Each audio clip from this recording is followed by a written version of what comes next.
This is a one-man infiltration mission, boss. Equipment is the bare essentials. Anything else will be OSP. The target location is a prison camp on a U.S. military base. Those Marines have the place locked down tight. Your only backup will be one extraction chopper. We can't send anything else. You won't need to. Again, this is infiltration, a sneaking mission. Your #1 priority is remaining undetected. Use discretion before engaging any guards you encounter.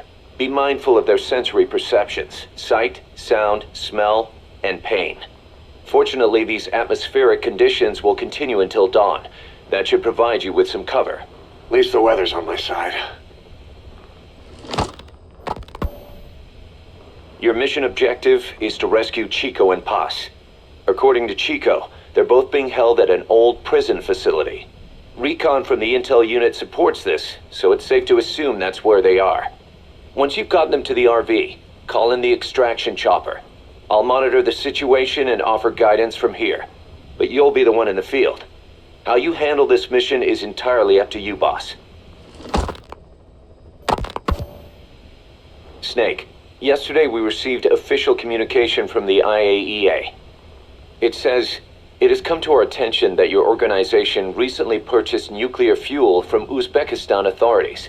We request permission to inspect your facilities." What a load of bullshit.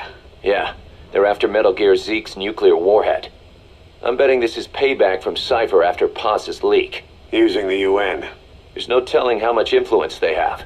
But the IAEA can only do inspections in countries that are party to the NPT. And we're not a country. Exactly.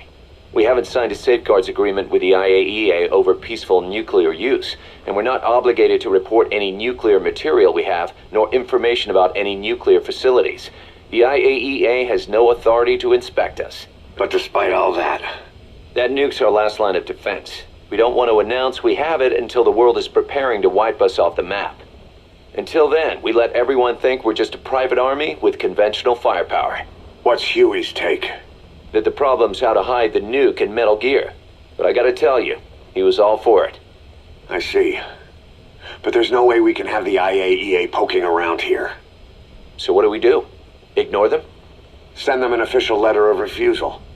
Say that we're a private organization and we've done nothing to attract this suspicion. You got it. We finished Zeke's waterproofing reinforcement yesterday. The day after tomorrow, we'll be done installing the main depth control tank, the compressed air tank, and the attitude control propeller pod. Huey. If the underwater test goes well, next week we'll try the 300-foot seabed depth. Drop the act, Huey. How did we end up agreeing to the nuclear inspection?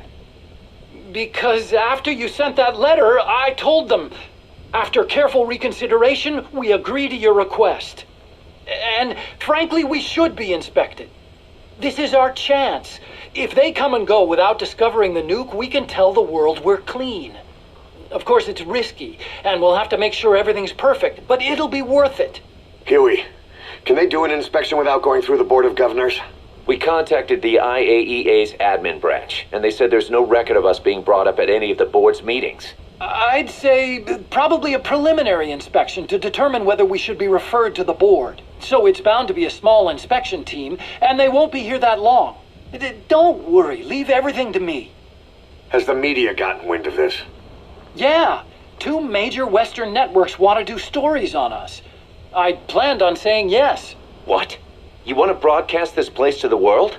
That's why I agreed to the inspection. This is a golden opportunity. We can use the media to prove to the world we don't have a nuke. Besides, even if we said no, it would just be delaying the inevitable.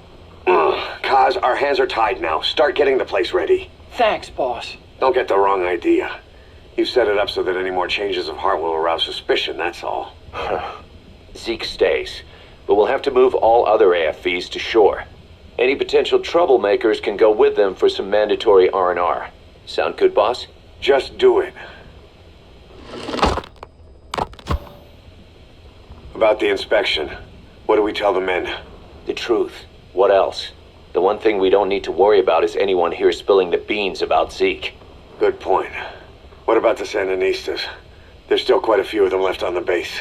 I hate to say it, but it won't look good having Soviet bloc personnel here.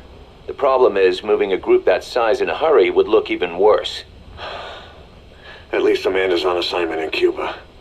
They'd recognize her. She should stay put for now. All civilians save Huey will have to return to their countries. Even your Parisian? Of course. We'll get her whatever paper she needs.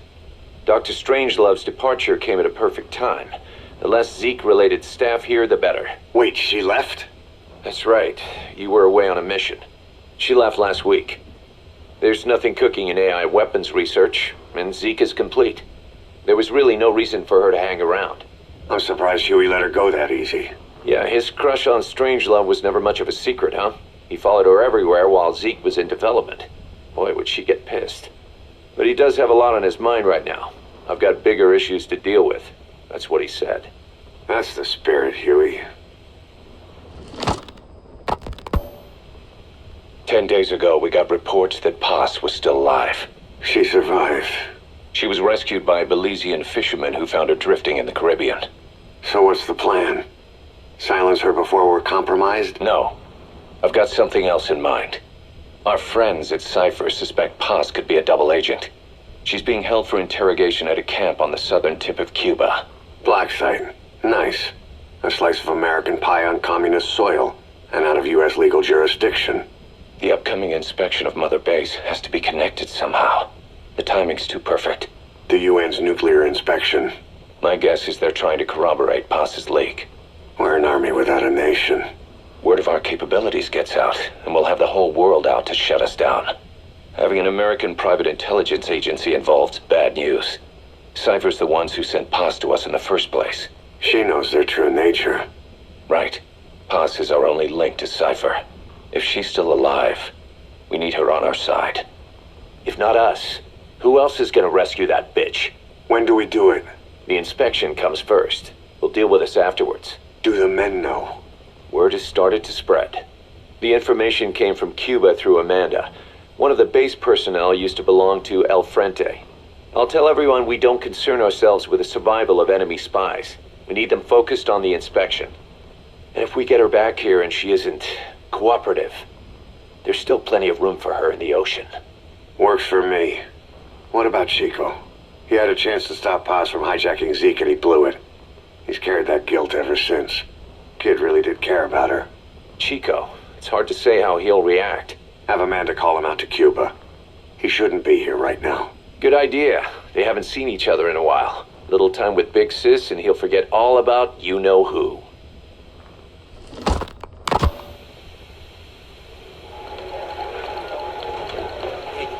What? Still no sign of Chico? What's going on? It's Amanda in Cuba. Our resupply package arrived, but Chico wasn't with it. Relax, Amanda. I'm sure he's just exploring Havana or something. First time in the big city.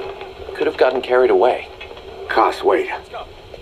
The boat Chico was on, did it stop anywhere before it got to Havana? Yeah, it had to refuel at Santiago de Cuba. You don't think... Oh, shit. You gotta be kidding me. He does this now? It's 60 miles from Santiago to the prison camp.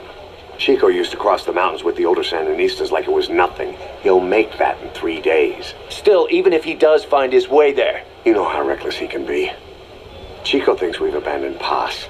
That's why he's doing this. We'll start by having the intel detachment in Cuba look for him. We can't let him be captured.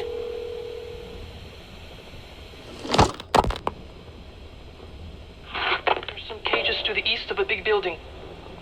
East an old grassy facility. That's where we are. Help me, Snake.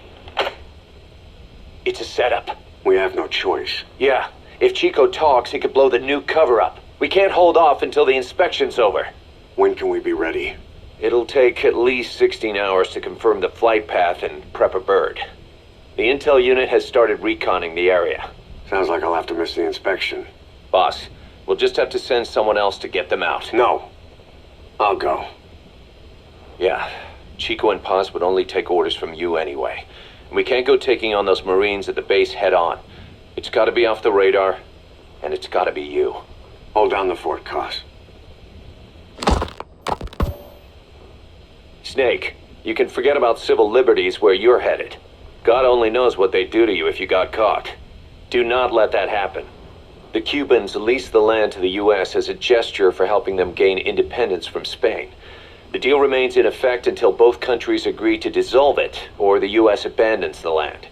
That's why America still operates the base even after La Revolucion. Problem is, it's leased land. Meaning it isn't American soil, so the U.S. Constitution doesn't apply there. That allows them to withhold its civil rights protections. Yeah, that's Uncle Sam's excuse. The area was originally only for detaining refugees from countries like Cuba and Haiti.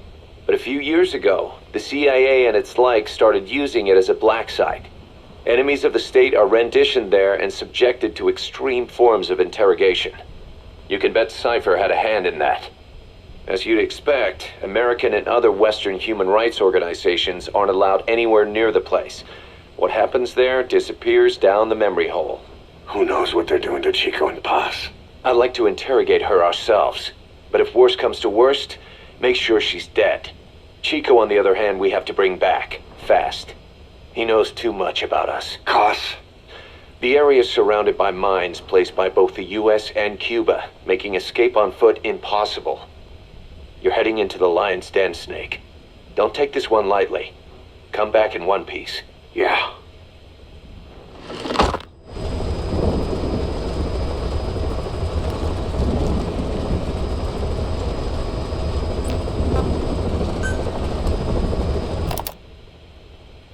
I heard about Paz's tapes. Yeah. Why do you think she'd leave him behind? And that diary? Whatever it was, her commitment was wavering. That much is clear. So she was leaving clues to help us. No way to know for sure. And the ocean's not giving her back. November 4th, 1974. At the outskirts of Barranquilla, Colombia. Contact with Big Boss successful.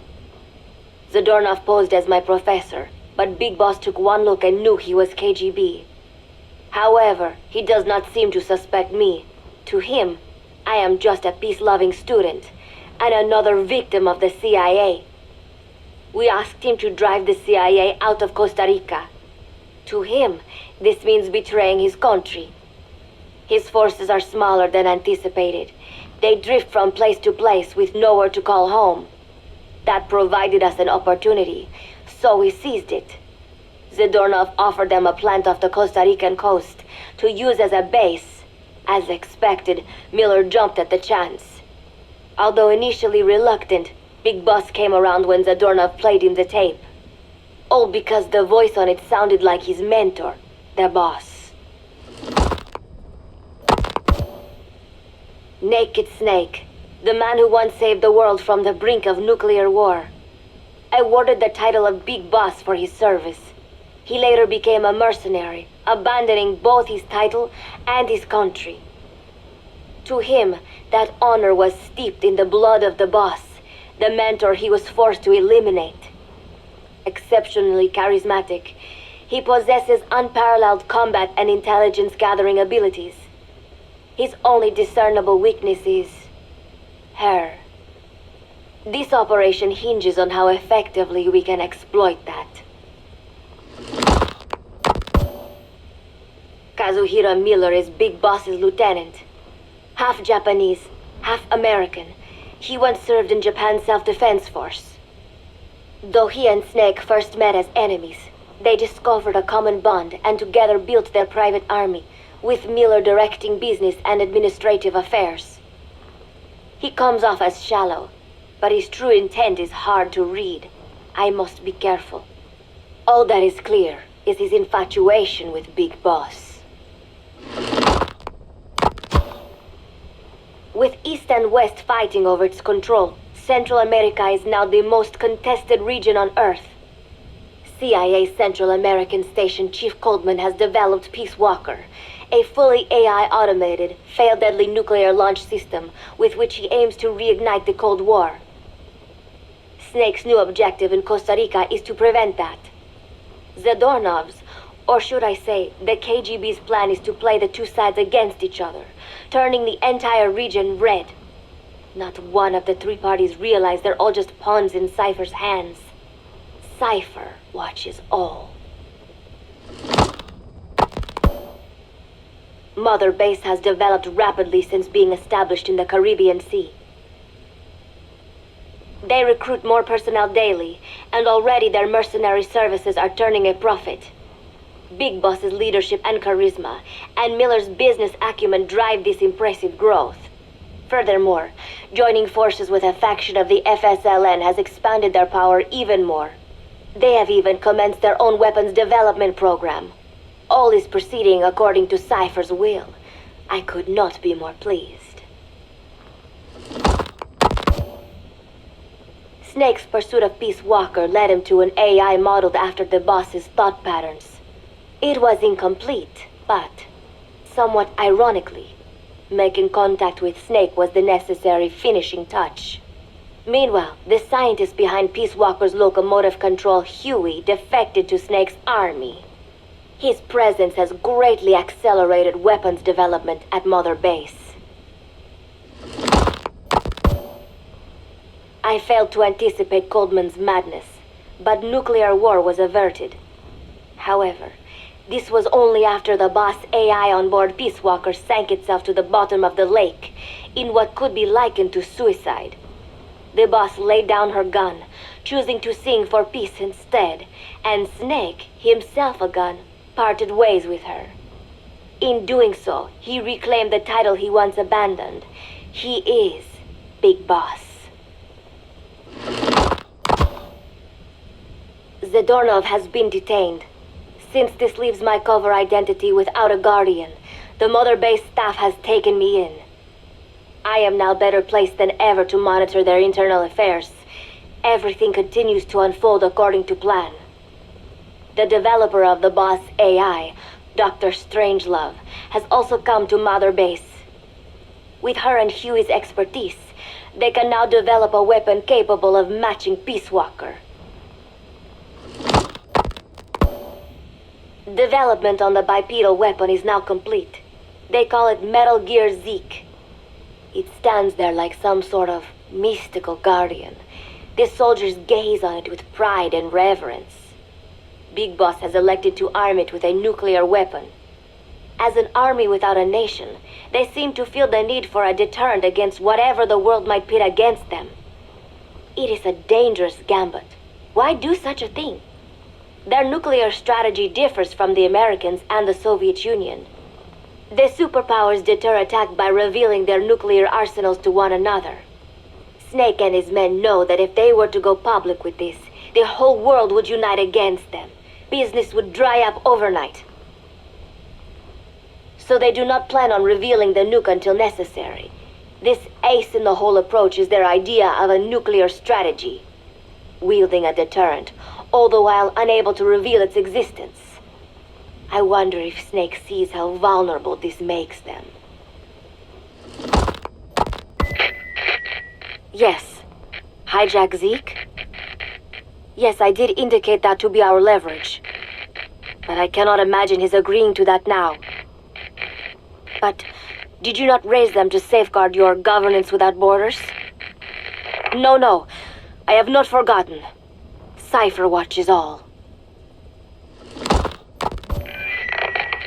Yes, things are proceeding, but modifying Zeke has not proven easy.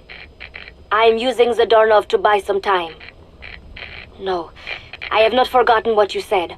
However, well, forgive me for asking, but this is you I am speaking to, isn't it, Cypher?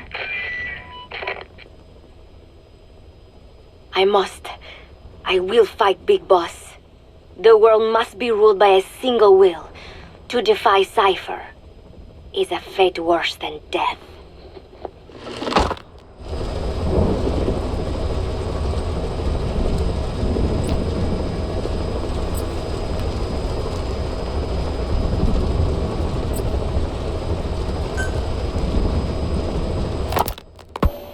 As of today, I will be living here at Mother Base.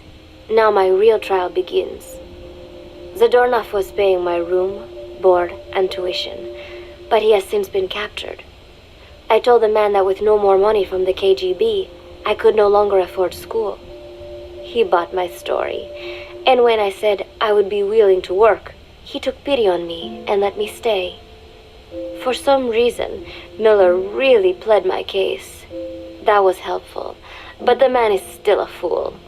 His men are no better. They think their training makes them strong, but that kind of strength is nothing in the face of true power. And better yet, they wait on me hand and foot, believing I am just a schoolgirl. Looks like I won't be working too hard after all. Just today, while scouting out the living quarters, I saw a group of them in the corner of the deck making a fuss. Going over for a look, I saw they were feeding a kitten. A bunch of grown hard men, and they're the ones acting like schoolgirls. Look, isn't he cute? What is wrong with them? Disgusted, I just nodded and smiled. I must stay in character after all. I indulged their chit-chat for a few moments. Then one of them asked me to give the thing a name. They had just taken it from its mother. I named it Nuke. I improvised some nonsense about how our compassion for living things can help prevent wars. The men gave me a little fish. I held it out in my palm and the kitten happily ate it up. What a pathetic, feeble creature. It sickens me. Today, Chico invited me to go fishing with the soldiers. I suppose finding one's own food does have its merit, but I prefer not to be involved in such a degrading task. And their prattling on about fishing being fun is nonsense. I'm not here to find playmates. Nevertheless, distasteful as it was, I went along in order to maintain my cover. Chico thrust a fishing pole into my hands, and we went up onto the deck where several soldiers had gathered. They welcomed us warmly. With so few women aboard Mother Base, I'm treated like a princess. No one suspects I am neither a teenager nor a student. It was nice and sunny, with a gentle breeze and waves. As I cast my line and waited for a bite, the soldiers began to ask me all sorts of questions. As always, I answered according to our predefined scenario, feigning a smile. As I sat there feeding them lies, the fish began to bite, and the soldiers began to focus on their prey. Chico had his bait stolen by a fish, and got so angry that he stood up and nearly fell into the sea. Everybody laughed. It almost made me want to join in too. At some point, I got a bite myself. The instant after I felt that first gentle tug, the fish yanked the line with astonishing strength, and I let out a cry of surprise. I thought he was going to be huge. It was my first time fishing, and I was a bit flustered, so the soldier beside me helped by supporting the pole from behind. "Reel it in," they shouted. I nodded, turning the handle as fast as I could. I wondered what kind of fish live below the surface, and thought back to the deep sea dives I had to do as part of training. Those were difficult days, but I remember finding the multicolored fish gliding through the water incredibly soothing. After a hard fight, I pulled it up. To my surprise, it wasn't even half a vara, rather anticlimactic. But I wasn't doing it for fun, so I wasn't the least bit disappointed. Nook was hovering nearby with an expectant look on his face, so I gave the fish to him. All in all, a thoroughly wasted day. Preparations are coming along nicely. No one suspects me of being the one to let Zadornov out of his cell. Today, Amanda and I taught Cecile how to make gallo pinto. It is a simple home-cooked dish consisting of black frijoles mixed with arroz. It is well known throughout Central America, not just in Costa Rica, so it is no surprise that a Nica like Amanda would be good at making it. But I was raised in the States from a very young age, and could hardly even remember my mother's gallo pinto. Having to make chit-chat with that clueless bird lover and the so-called revolutionary was excruciating. And, clueless or not, I wanted to be especially careful around Cecile, the one who actually recorded that tape. Thankfully, Miller and his men seemed to believe I mistook the tape I found for one my friend made. In any case, one can never be too careful. Anyway, The three of us minced garlic and herbs, then cooked them in a pot with frijoles we'd soaked overnight. While waiting for them to cook, we sautéed onions and arroz in a frying pan. Cecile worked the frying pan according to Amanda's directions, but seemed a bit glum. She does have a knack for cooking, though. She is French, after all. We added water to the pan and watched the arroz begin to steam. While we waited, Amanda shared memories of her mother with us.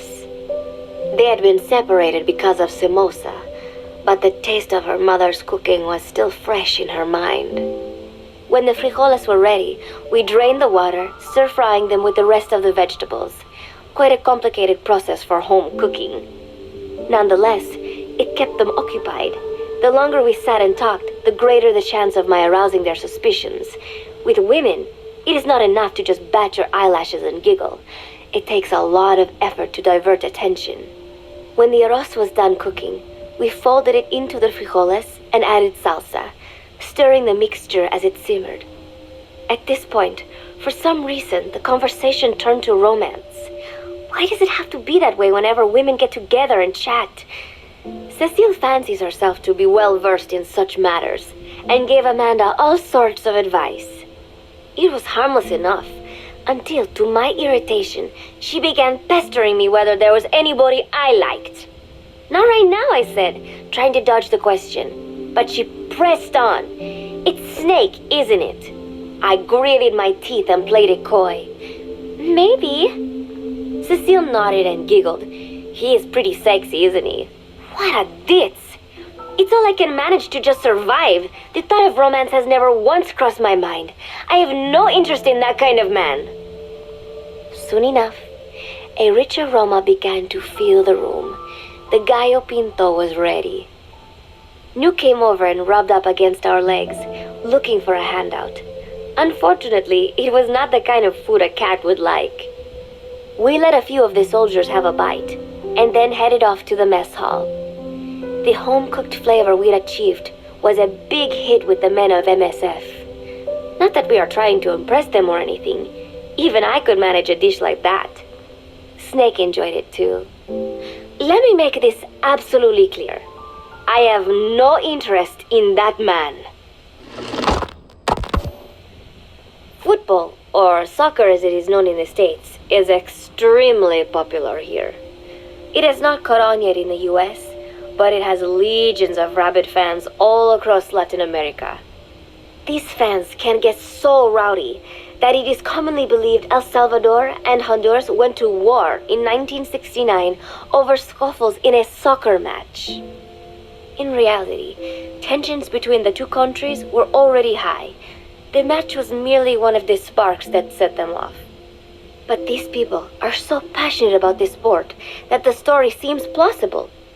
Predictably, many of the soldiers here are fans. They have apparently divided themselves into Costa Rican and Nicaraguan teams and started playing each other. To play, you need a ball and 2 goals. The R&D team built and set up simple goals on the deck. I had absolutely no interest, but Chico insisted that I come and watch. It was not a proper match by any means. The pitch was not even regulation size, but the players and spectators alike got pretty excited. They banged empty cans and shouted cheers through the handmade megaphones. It almost felt like carnival. Huey, the referee, blew a whistle to start the match. The soldiers' training has left them in excellent physical shape, but they lacked the honed skills of professionals and their play was quite rough. Midway through, one of the men collided with another. They started shouting at one another, but Huey stepped in. I thought we had forsaken our countries, become one with the earth, he said, quoting Snake. We are not competing for national pride here, and we are not fighting for the good of any one country. This is not a war. Soccer is a peaceful sport, am I right? The soldiers nodded. They know the pain of war, and they share Snake's vision. Perhaps that is why all this resonates with them. Team Costa Rica was down a man, and somehow I was picked to fill in. Costa Rica had the advantage up until that point. I suppose Huey wanted to keep it balanced. The soldiers agreed with Huey's call. Maybe the Costa Rican players felt an even matchup would be more fun too.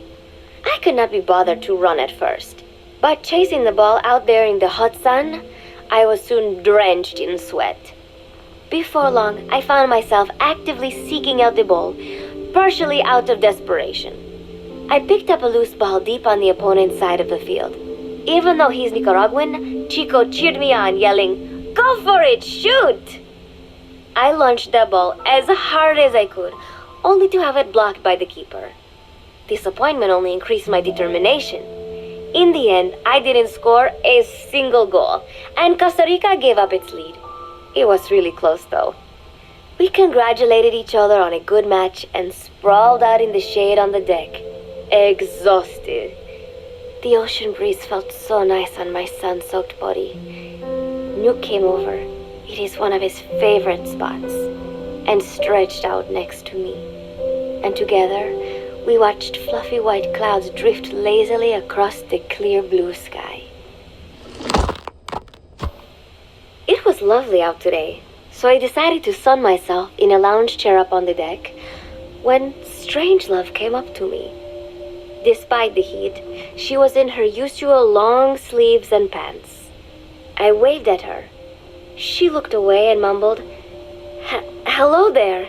Fancy meeting you here." I asked if she needed anything, feeling her eyes creeping up and down my body like she was savoring it. Finally, she swallowed and said, "You have such beautiful skin." Bewildered, I shook my head and said, "No, not at all. I had heard rumors that she was a lesbian, but she couldn't be after me, could she?" She continued to stare and said, "No, it is beautiful, but you must not let yourself get so tanned." And then she took my hand in hers. "What is wrong with a little sun?" I asked, trying to cut the conversation short. But she shook her head violently. "No, you mustn't. A young lady should take better care of her skin." She was acting strangely now, as if aroused. She lectured me on the perils of tanning, how it ages skin, causing wrinkles and spots, and in the worst cases, even skin cancer. I knew already that tanning could cause spots, but I thought only pale-skinned Anglo-Saxons had to deal with that. Having a scientist tell me it causes aging, though, that spooked me a little. If I am to keep playing the teenager, I will have to start paying more attention to my skin. Sensing my anxiety, she took a small tube from her pocket. She said it was the sunscreen she always used. She told me to keep it. I didn't know what to say.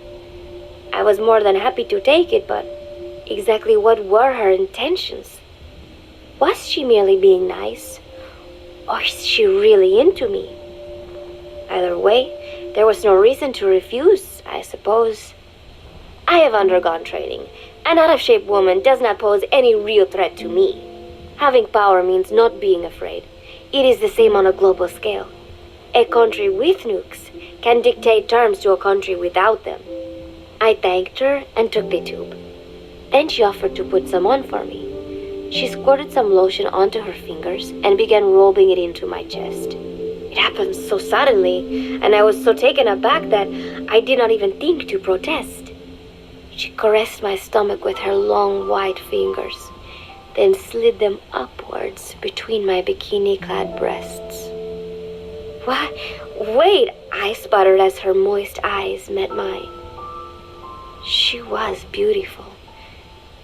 Somehow, I found myself captivated by this woman more than 10 years my elder. "Hold still," she whispered in my ear. I nodded silently, unable to refuse. My body went limp, motionless, as if in a trance. Gently, carefully, she rubbed the lotion all over my entire body. I shouldn't have enjoyed it, and yet I could not help myself. For a moment, I was spellbound. That woman is dangerous. I had better watch myself. Protecting one's health is an important part of any agent's job. But despite my best efforts, I have caught a cold. Now that I think about it, Mother Base's numbers are on the rise, with soldiers coming from all different places and backgrounds. It is no wonder then that sooner or later someone would bring in a virus. That said, what I have got is just a common cold. The medical team said I'd need a few days rest, so I've been restricted to my room and put on bed rest. I thought I'd gotten used to not having anyone around to relate to, but at times like these, being alone is just miserable.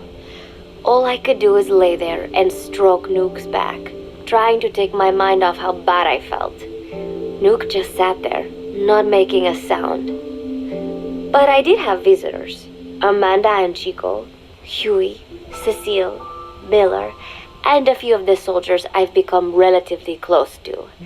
Amanda made me a soup with herbs she said were good for a cold. Miller told me to take it easy.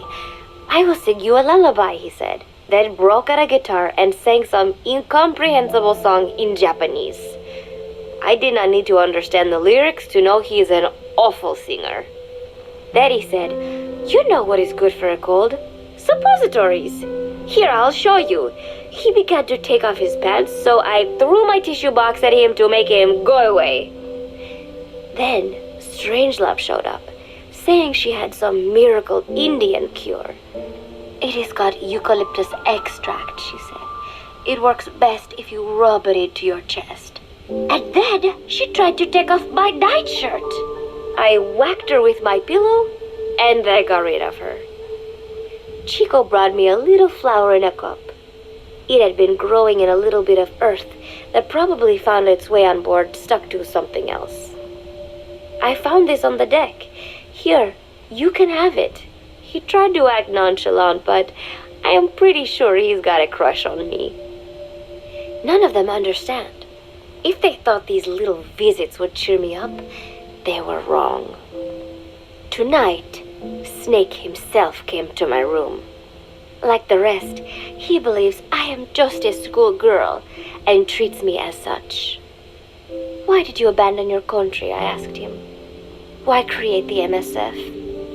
Of course, I knew the answers already, but I wanted to hear it from him. As I had imagined, he was not exactly forthcoming. All he would say is that his country abandoned him because all he could do was fight, and that is why he needed the MSF, because that is all he is any good for. Then he said, "Fighting is the only thing I understand, but that does not mean I have got a grudge against those who believe in peace. I am not one of them, and I do not believe in peace. Conflict is in man's nature. We fight our enemies in order to survive." Maybe we are not so different after all, he and I. But that is exactly why I'm going to have to kill him, or else he will have to kill me. When I stop and think about this wretched existence, being killed by a man like that suddenly does not seem like such a bad thing. Every month, Mother Base throws a party for all the soldiers whose birthdays fall in that month. There is something strange about a military organization having parties. Really though, it is just an excuse to drink and make noise. It is not easy to get alcohol on a fortress in the middle of the ocean. Most days they are training from dawn till dusk. They do not have time for things like drinking. That is why Snake and Miller came up with the idea to give everyone a chance to let loose.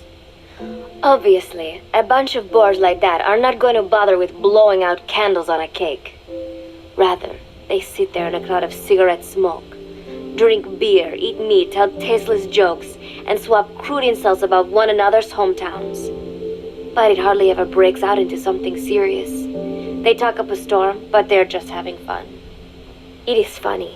You have got members of FSLN rubbing shoulders with the UCLAs, people who once would have considered the other mortal enemies. I wonder if that is what makes BigBosss so popular. In leaving their countries behind, they leave their hatred for other countries too. Miller seemed a little protective of me. "Hope they're not being too crude," he said. But soon enough, he too was drunk. He yelled, "Come here!" and take a look at the real KazухiraMillер. Then dropped his pants and mooned everybody. The other soldiers burst out laughing. I have never seen such a crude, ridiculous party before. And yet, all these people, laughing and acting the fool. Is this what they call peace? For some reason, I began to think about all that has happened since I came here. Fishing with Chico, cooking with Amanda and Cecile, playing soccer, having visitors when I caught a cold. When I stop and think about it, my time here has been the most peaceful of my life. But that is about to end. I cannot imagine he will be willing to negotiate. It seems I am to fight the legendary Big Boss. I do not know if I'll be able to beat him. But if I have to choose between death and defying Cypher, I will gladly choose death. The thought of dying does not scare me. But if I disobey my orders, the fear and despair awaiting me will be far worse than anything I can imagine. It was Cypher who took me in as an orphan, gave me food and a place to live. His orders may have been unreasonable, but I will never repay my debt entirely. It seems I have no choice. I must fight this man. I must fight Sneik. Do you know Miller, Sneik's right-hand man? Apparently has got at least one serious weakness. He is an insatiable womanizer. He does not bother me, most likely because he considers teenagers off-limits. But he has hit on every single one of the few female soldiers here at Mother Base. They ought to be telling him where to stick it, but end up falling for it so easily. I think some of it stems from the fact that he is actually not that bad looking.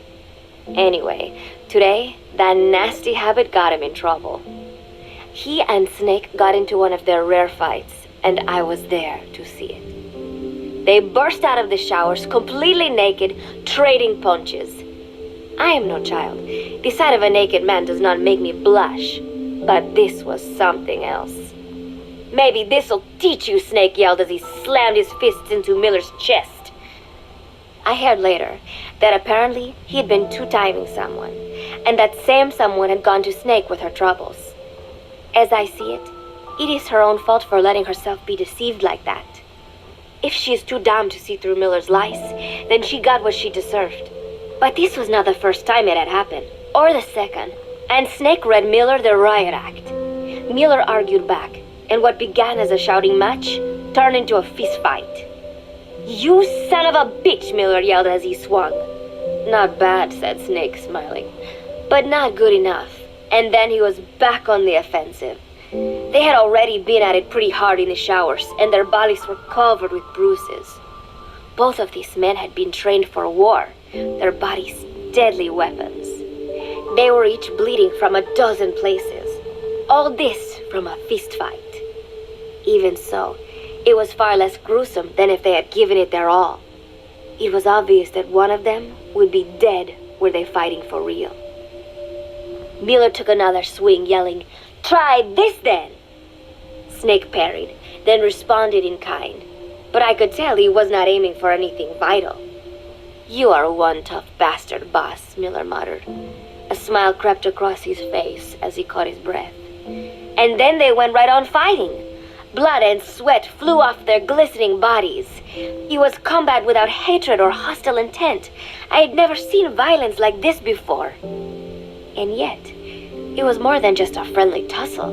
They were utilizing every technique they knew. It was not a sporting match. They were not playing by the rules. How could they keep this up? At last, the two men tired themselves out, and the bizarre scene came to an end. They looked at each other's battered bodies, and then burst out laughing, embracing and congratulating each other on a good fight. It all seemed so idiotic. I still cannot fathom such behavior. But somehow, I got the sense that for all his womanizing, Miller really only trusted one person, and that was Sneik. There was no way I could ever come between the two of them, and at that thought, I began to feel as if I had lost. All of Mother Base is preparing for a festival. Since Snake and his soldiers spend so much time fighting, they are setting aside one day a year for peace and relaxation. I do not know all the details, but apparently that is what Snake and Miller decided. These soldiers love the idea, of course. There is so little fun to be had here that everybody looks forward to events like these. That is all well and good, but somehow I got roped into getting on stage. Come on, we even both have peace in our names, said Miller. And Zadarnov, that old Ruski's name, has something to do with peace too, right? Hey, as long as we are having a day of peace, we ought to get an act together. The Three-Piece Band. I thought he was joking. He then proceeded to share his idea without bothering to check with me. And now, I am slated to sing. Apparently, he had heard me on the deck one day, and since then he's wanted to form a band. Everybody's looking forward to it, so there is no way for me to back out now. I have never done anything like this, but it does feel kind of nice to know that people are looking forward to it. I mean, it cannot be any worse than Miller's singing, but modifications to Zeke are already finalized, and I must complete my mission. Betray Cypher now, and I will face a fate far worse than death. Still, there's no need to put things in motion just yet. What difference would it make to just wait a little while longer? A whole day of peace. The mission can wait until after that. Can it not? I know I am only delaying the inevitable. When the day comes, one of us will have to die. Snake or me. But still, if I could just come up with some way to stall Cypher, at least until our day of peace. When did I start having thoughts like this? My cover is blown. They know nothing of Cypher or my true objective, but they know I am a spy. There is no more time left. I must act now. I must complete my mission. How did it come to this? All I wanted was 3 more days. Just 3. Miller's already finished writing the song. It is called Love Deterrent. It is about a girl who cannot express her true feelings. I have been practicing. I am no pro, but I was pretty sure I would do a decent job. And now this. Cypher found out that Zeke was complete. He must have someone inside Mother Base besides me, spinning his tightly wound web of control, leaving no room for individual will. Typical. When they found out Zeke was complete, I was ordered to execute the operation immediately. If I was going to enjoy just 1 day of peace, I had to ensure the plan could not move forward. I tried to sabotage Zeke. I thought by damaging the drive system, they would have no choice but to delay their plans. I waited until midnight, and then snuck into the hangar. There would be trouble if it looked like sabotage. I selected one of the drive system's load-bearing parts and carefully worked to warp its shape. The leg's drive system requires a high degree of precision to operate. Even the smallest deviation would have done it. Then, Chico walked in. Maybe it was one of those nights where he could not sleep. In any case, he saw me, panicked, and took off running. It would have been easy to kill him, but I could not. I know he likes me. It is not as if I would ever have an interest in a child like him, but I could not pull the trigger. Not at him, not in the back. Will he tell them? Or is there a chance he will keep it a secret? Protect me? No. He knows now. Knows I am not who he thought I was. He ran without even questioning what I was doing. There is no chance he does not know. And soon, all I have built here will end. And if Cypher has another agent among them, if he finds out I tried to sabotage Zeke, this place will no longer be my heaven. Then it is settled. I make my move now. Chico walked in before my sabotage was complete, so Zeke should still be operational. It might not run at full speed or power, but I do not have time to fix that. Without Zeke, I do not have a chance in hell of winning. I must act fast before Chico sounds the alarm. I knew it would come to this.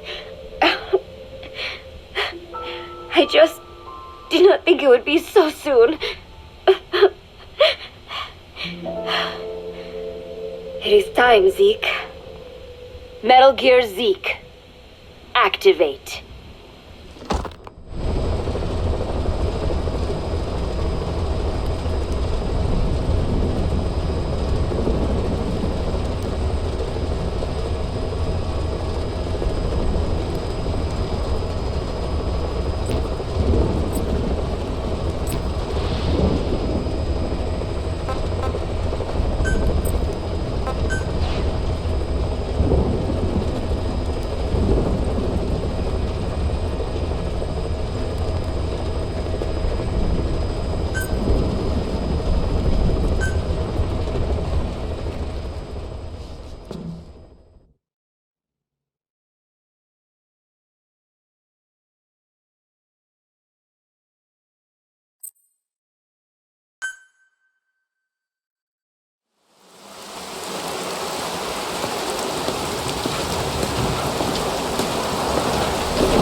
Told us everything. Don't worry, I kept my word. She didn't suffer long. Here. You earned it.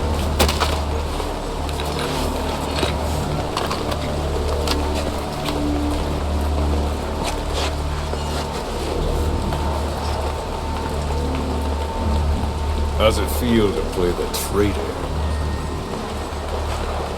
No more war games. You're a real man now, soldier.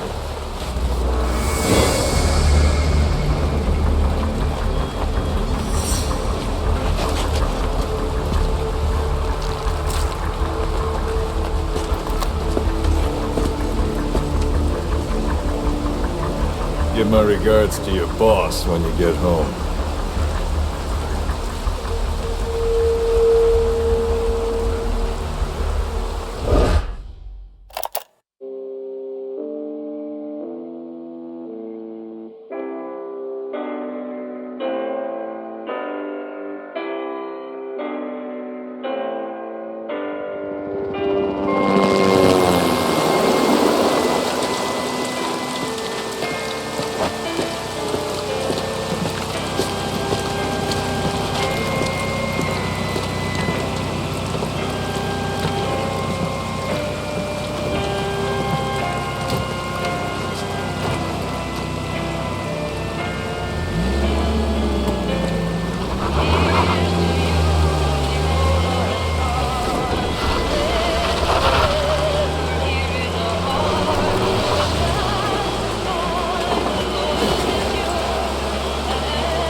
"10 days ago, we got reports that Paz was still alive.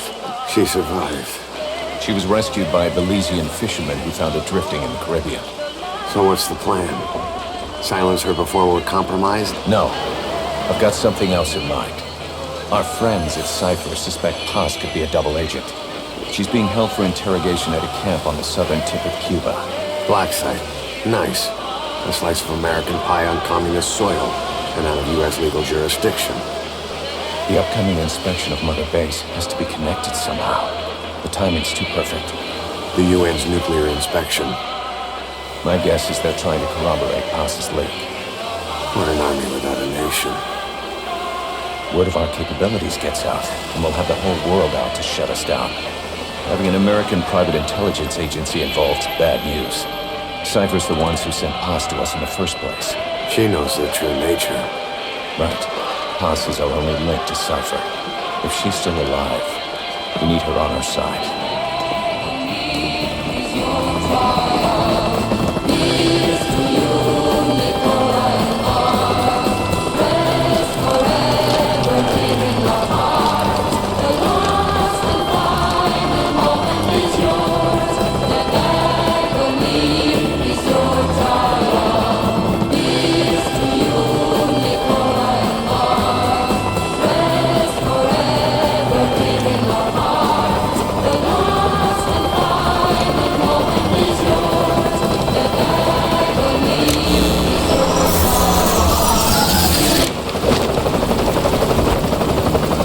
Trojan horse is in!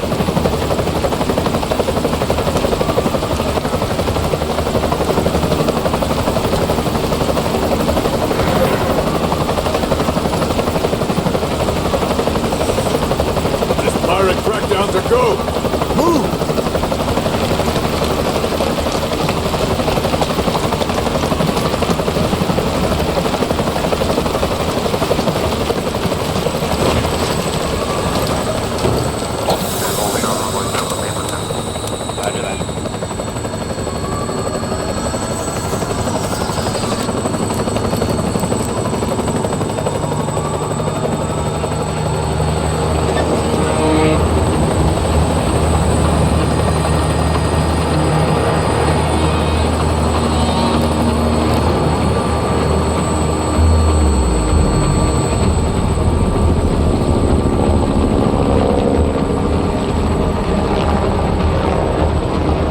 So who's the other target? That would be Chico. He's being held in the same area as Paz. Last radio contact was 40 hours ago. Find them both. Bring him back alive. Enter the compound from the south cliff. Secure Chico and Paz, then report back from the rendezvous point.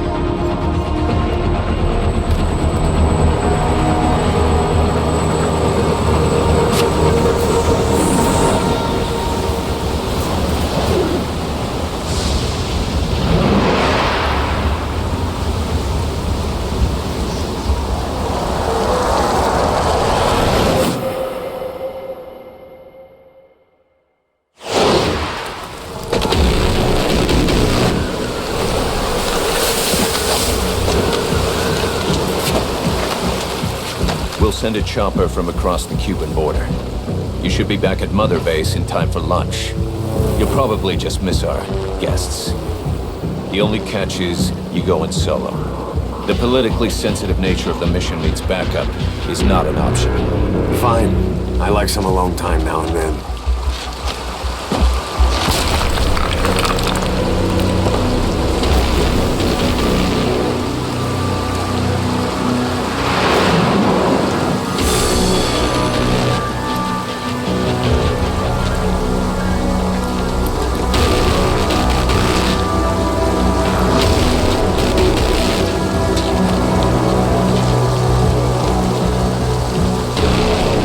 I'm in front of the prison camp.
Pass are being held in an old unused part of the compound.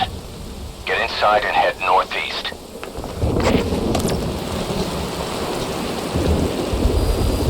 Mission info has been This is an infiltration mission.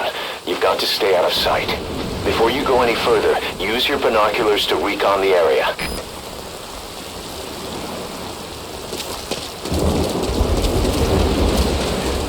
Keep low.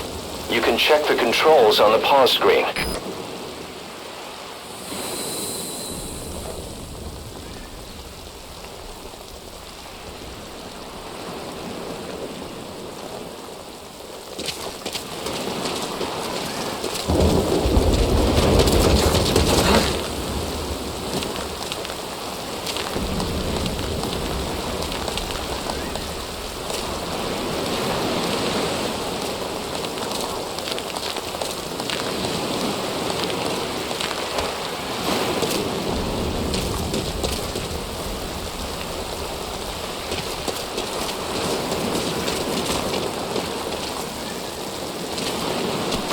If you ready your weapon while crawling, you can move horizontally left or right. If you do that holding the dash button, you'll move faster.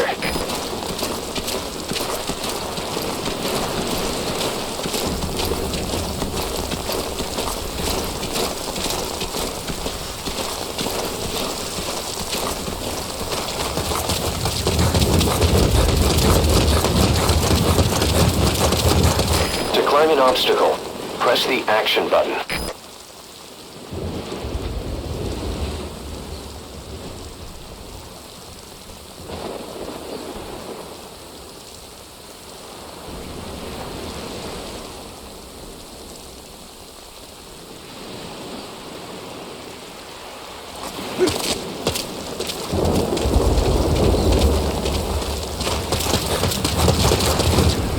There's a guard up there. If you're going to eliminate him, use a gun.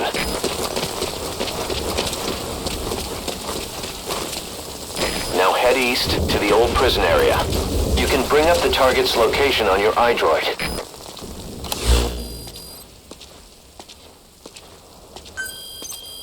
This is the transmission we intercepted. Chico's call for help. Snake, it's Chico. I need your help. Cypher's holding me on a U.S. military base in Cuba.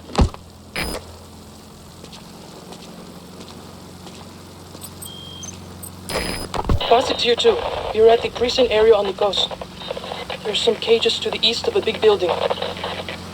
It's an old, grassy facility. That's where we are. Help me, Snake. Their lives are in your hands. Get Chico and Pass out of there.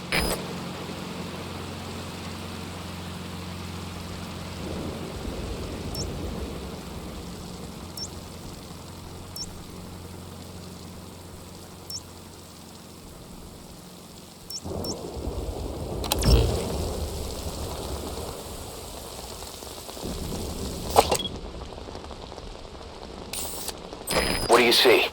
Press the call button to get more intel.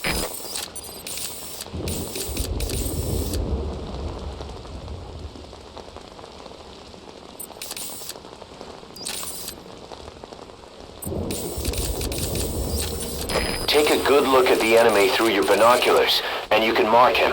Marked enemies can be sensed when nearby, even if there's a wall between you and them. But it only works if you stop and take the time to focus your attention. This helps you maintain situational awareness. Try it.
bodies of enemies somewhere out of sight.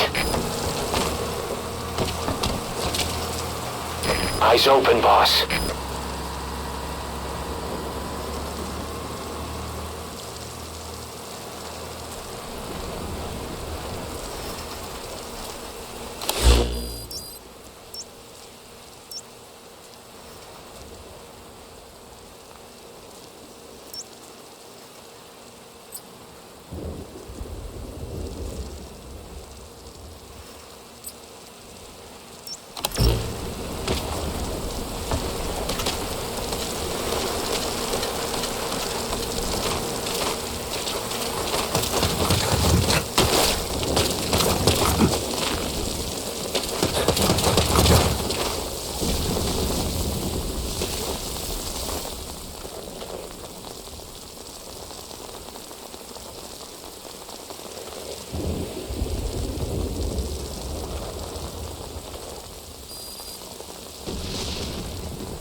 Contact me if you need advice.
Hey, you hear about the special ships guys have been pulling at the old prison area the past 2 weeks? Yeah, some high-value prisoners or something. You get that duty and kiss your break time goodbye, man. My buddy was crying on my shoulder about it. But that place has been dead for years. Now we got these, I don't know who's, bringing in enemy combatants from stateside. Right. And the CO is tearing his hair out. Feel like I'm living in a prison, man.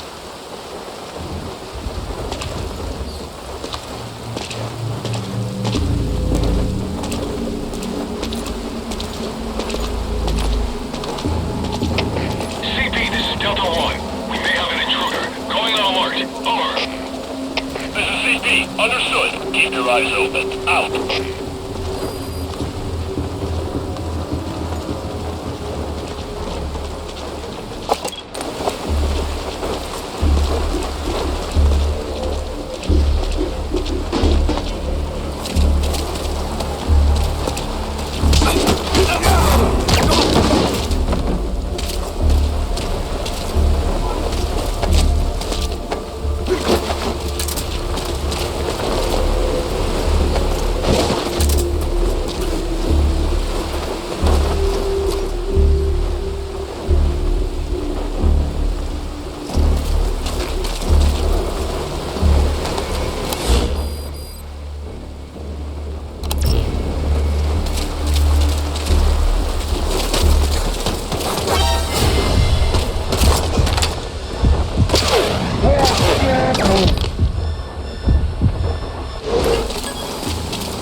Clear both. Out.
the old prison area. The targets are there.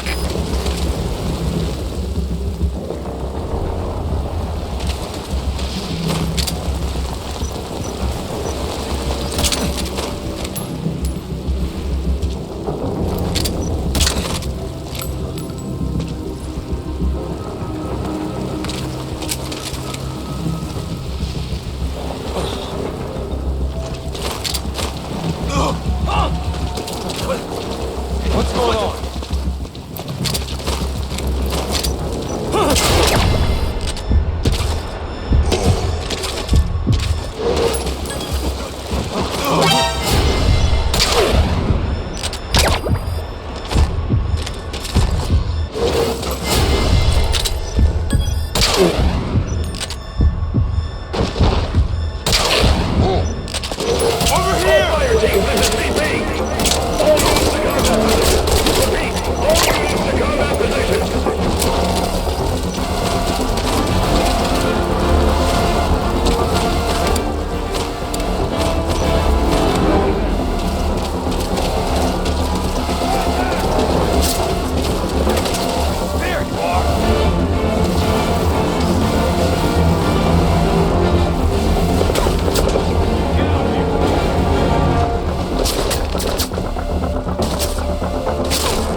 Chico, it's me.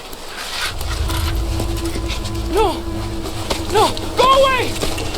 Go away! Let me out of here, please! Get off me! Get off! Chico, keep it down. Go away! Take a second! Right over here! Hey, you gotta let me out! You let me out, too! Stay here! Get off me! Get off!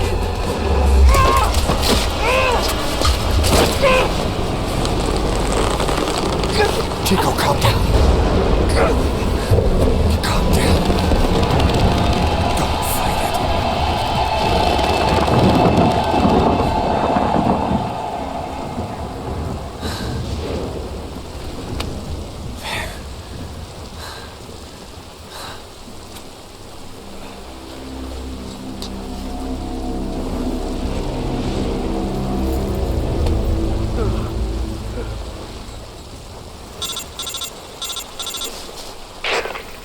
I got Chico.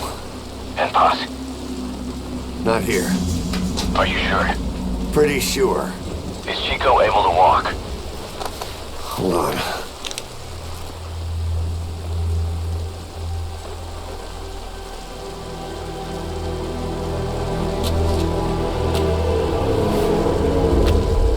Not gonna happen. You'll have to carry him out then. Okay, boss, change of plans. Haul Chico over to the rendezvous point. We'll get Paz's whereabouts out of him once he's calmed down.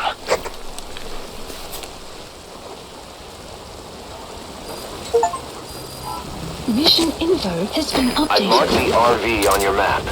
Okay, now carry Chico there. The map has been updated.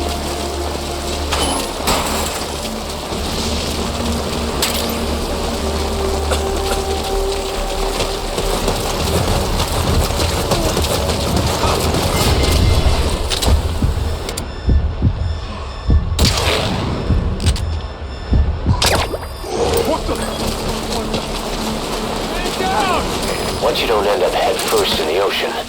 Watch yourself. If you let go, it's a long way down. Just move carefully when you come back. Get up!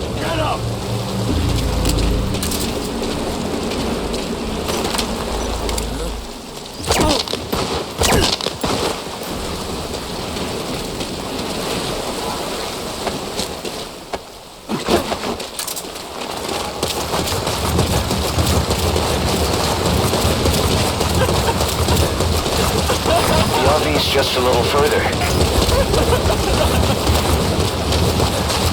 Great. You reached the RV. Put the target down for a minute. How's he doing?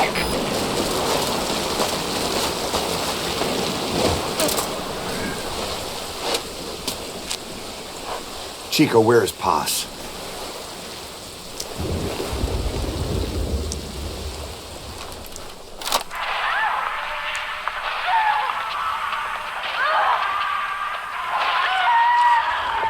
She's dead.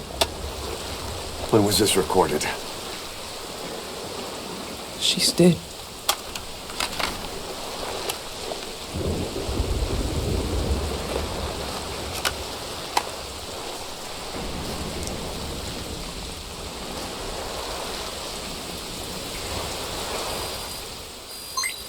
Okay, now use your iDroid to call the chopper for pickup.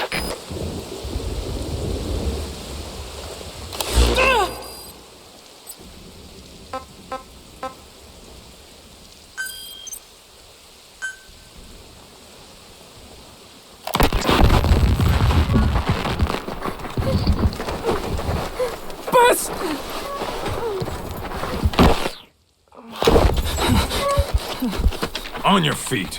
Okay. Chico was taken out of his cage. Did he leave the tape recording while he was being moved? Paz might be up ahead.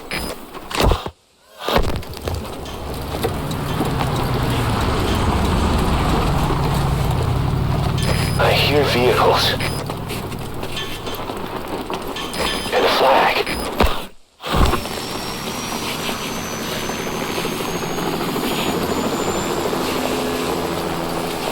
Must be near the heliport.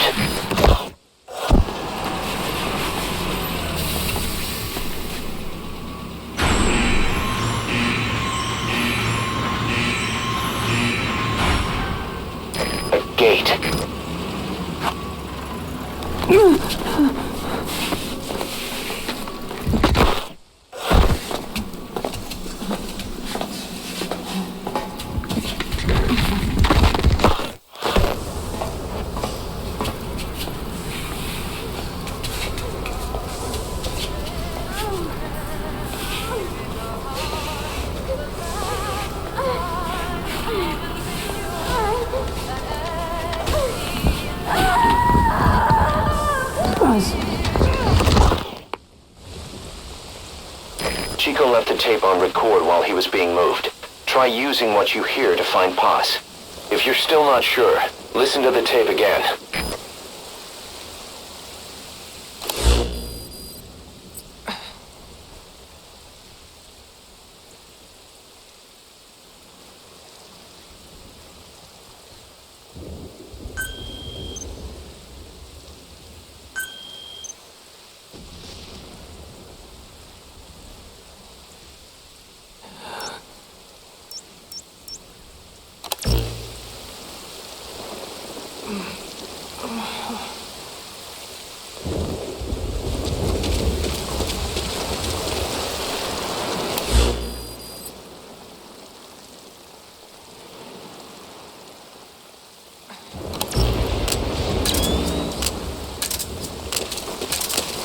Use a flare grenade to call the chopper to your current position.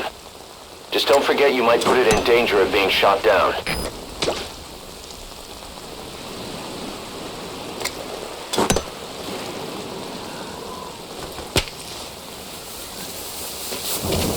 Roger that chopper request. It's headed your way now.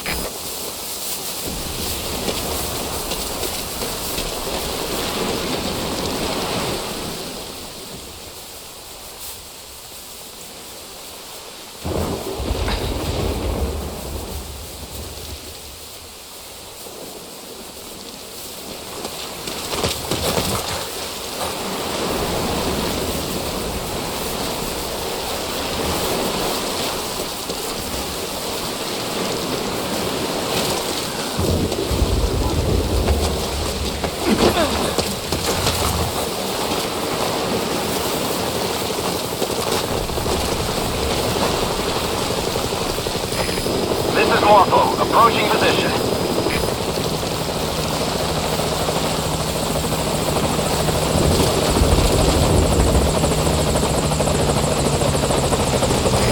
This is Morpho. I have arrived at marker. Following SOP and will move to nearby LZ and stand by. This is Morpho. On station at LZ.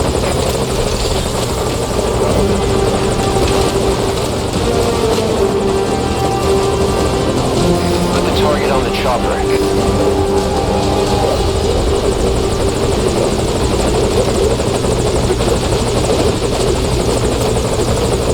Mission info has been updated.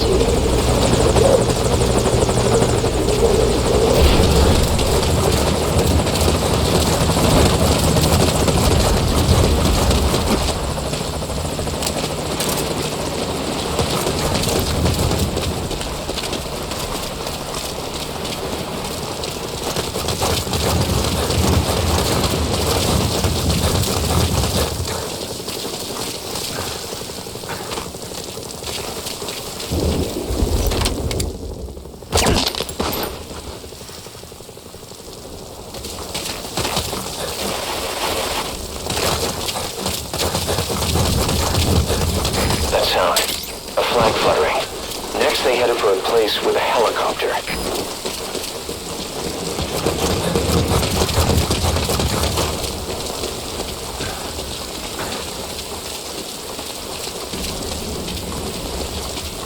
The helipad. That matches Chico's tape.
drainage channel. You might be able to crawl in there.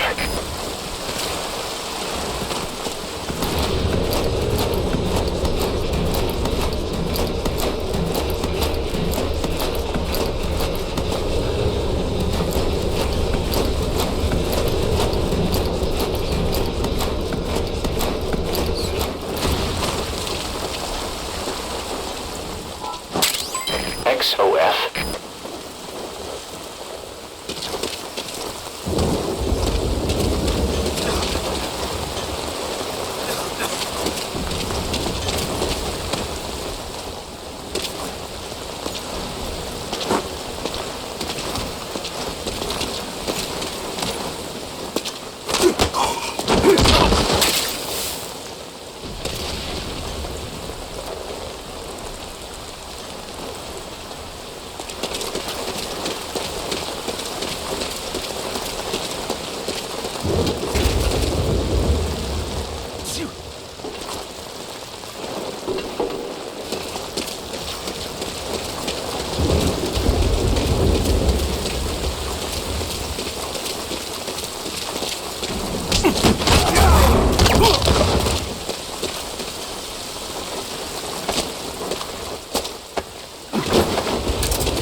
That's the admin building.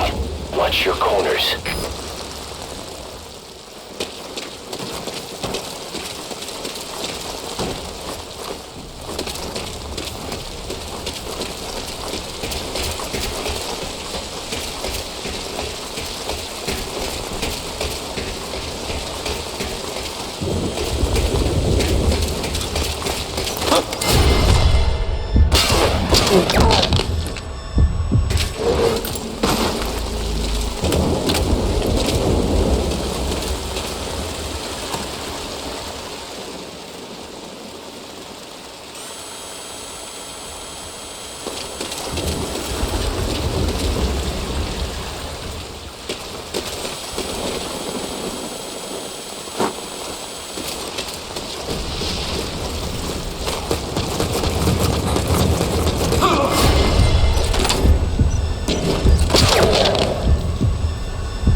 Boss, get Boss onto the helicopter.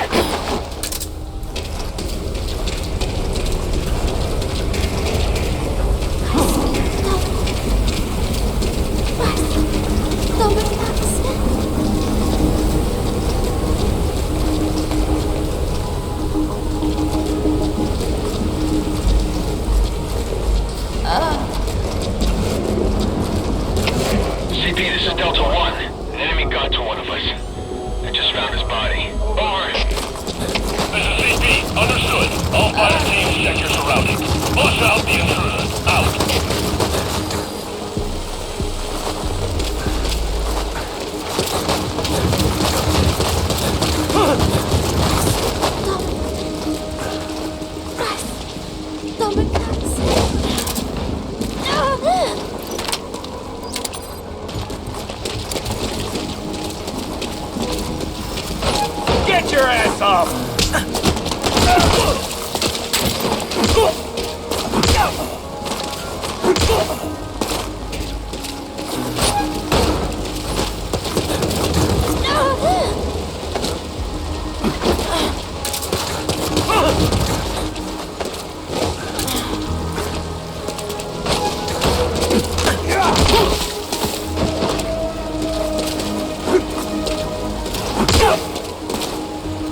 chopper.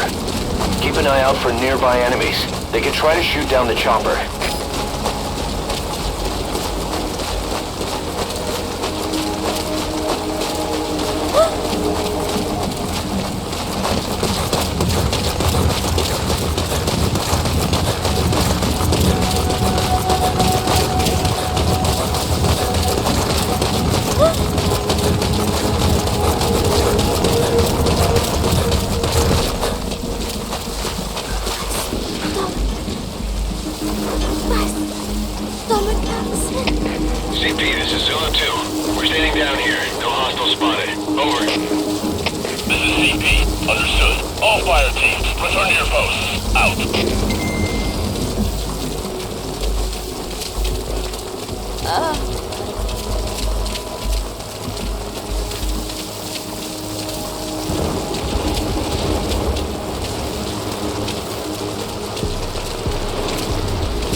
Compressor is worn out.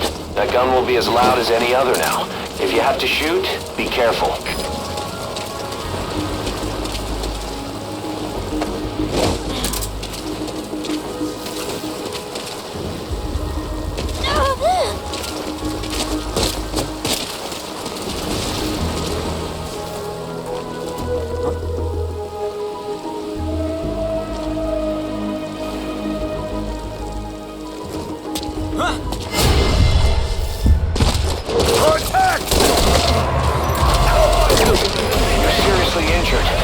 Somewhere safe to rest. That'll give you a chance to apply first aid.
What the?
Dispatching chopper. CP, this is Delta 9. Hostile got out of sight. Searching now. Over. This is CP. Understood. Don't let him get the drop on you. Keep your guard up. Out.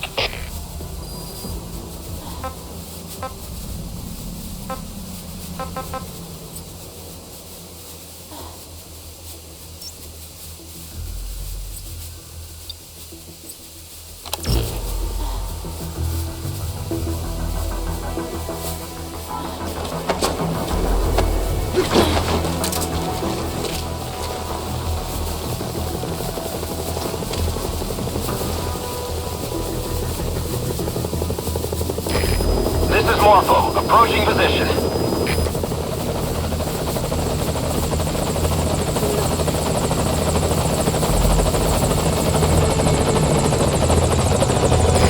This is Morpho. I have arrived at marker. Following SOP and will move to nearby LZ and stand by. This is Morpho, on station at LZ.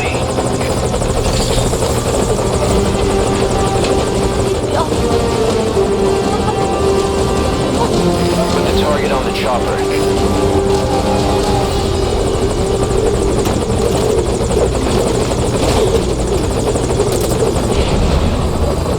Mission info has been updated. All fire teams, stay safe.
Snake.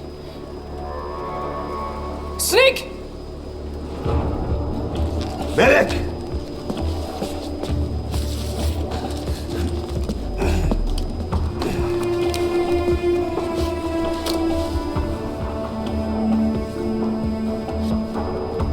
She's rigged. Damn it, we were set up! We gotta get it out. No time for anesthetic. We have to open her now. Hold her down. Hold her down!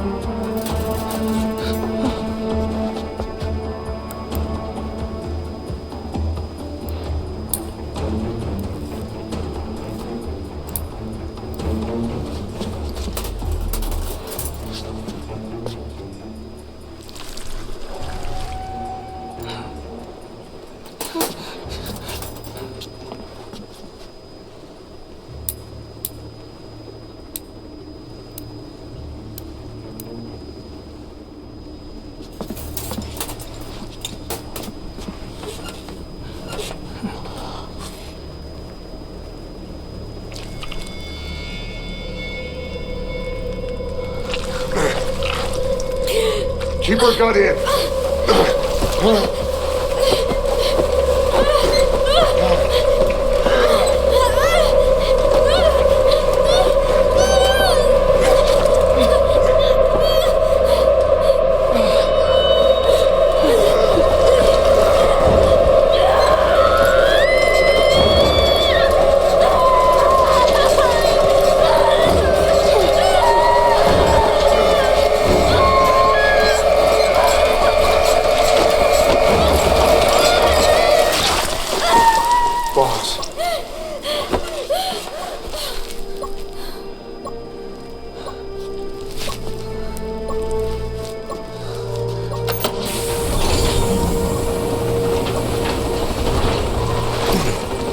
Stable, no active bleeding.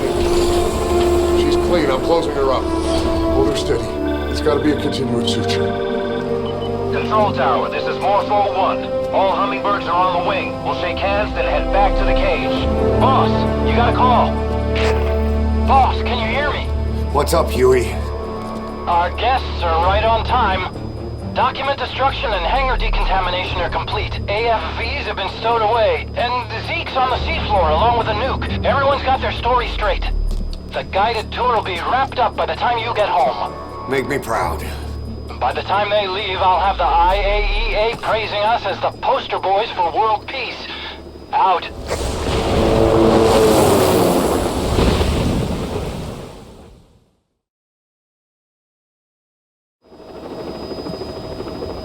Tower, this is Morpho 1.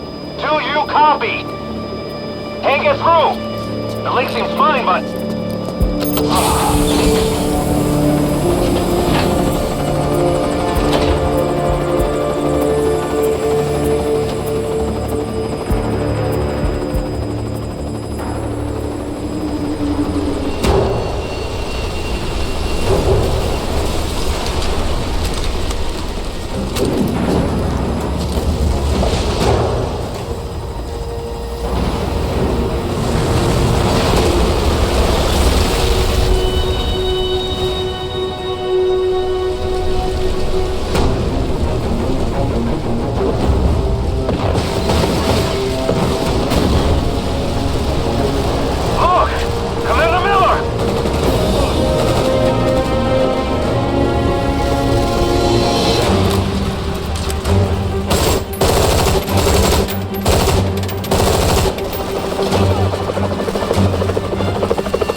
heard explosions, then...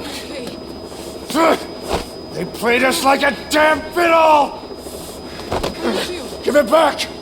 This isn't right, that was ours! We built it, damn it! You spying bitch! Come on, start talking, bitch! Come on, get up and start talking!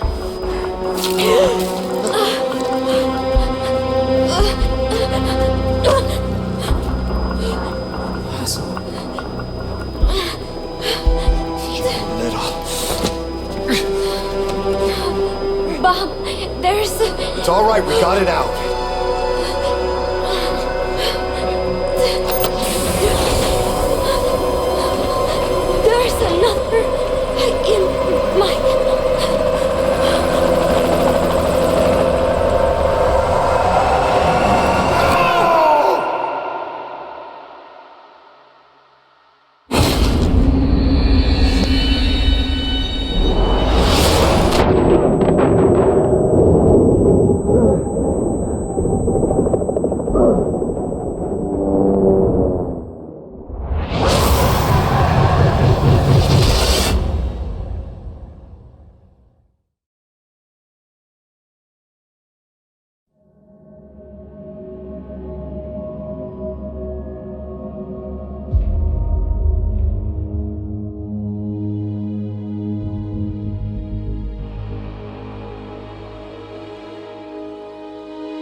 Your favorite song.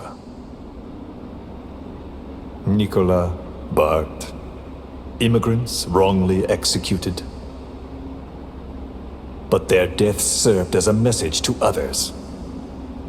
That ours is a society that murders the innocent. Do you too believe your sacrifice will change the world?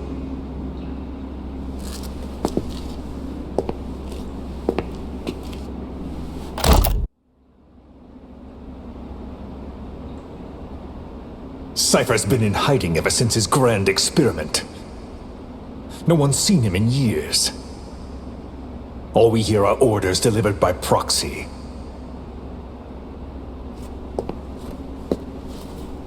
Except you.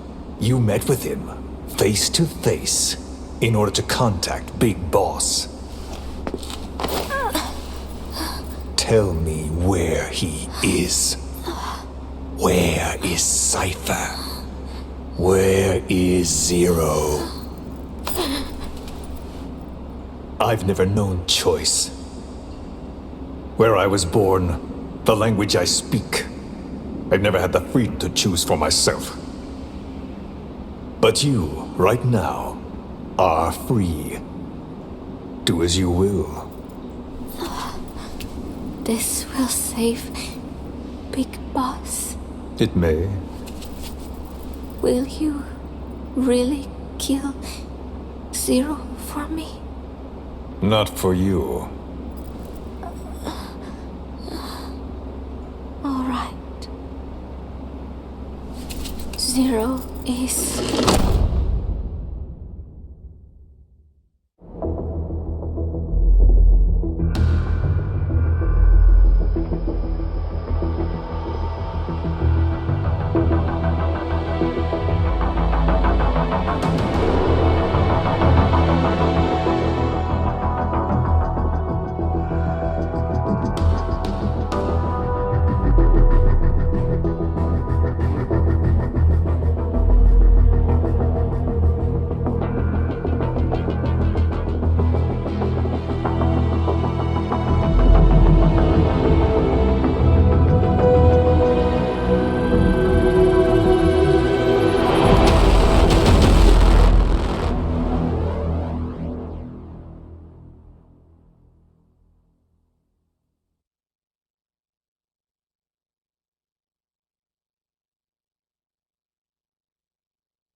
Don't you die on me, damn it! Keep me dropping! Intubate now! Clear!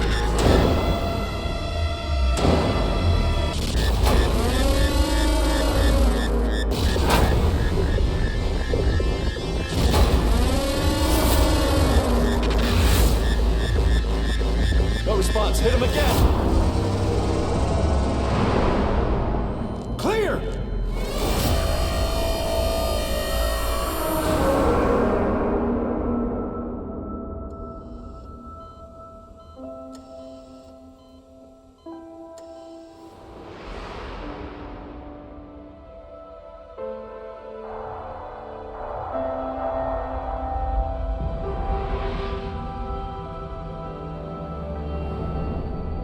You've been in a coma for quite some time.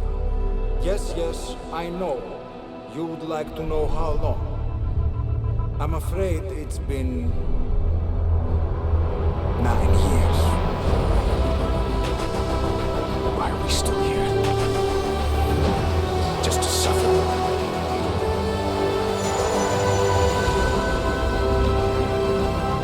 The body I've lost. Comrades I've lost. Won't stop hurting.